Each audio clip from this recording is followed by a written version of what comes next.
Hola amigos de YouTube, aquí Teorías Dragon Baleras con un nuevo vídeo. Hoy les traigo la 2 parte de qué pasaría su Atagashi se reproduce.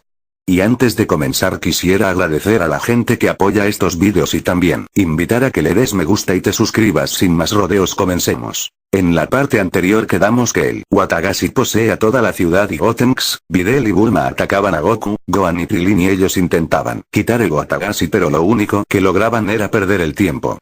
De repente apareció Vegeta diciendo que quería una pelea con Goku. Goku vence a Vegeta dominado por Watagashi con el Kaioken por 20. Mientras tanto, Gotenks fue derrotado por Gohan y Krillin y salvaron a Bulma y Videl también. ¿Qué pasará en la siguiente parte? Si la quieres dale me gusta y suscríbete y hasta la próxima.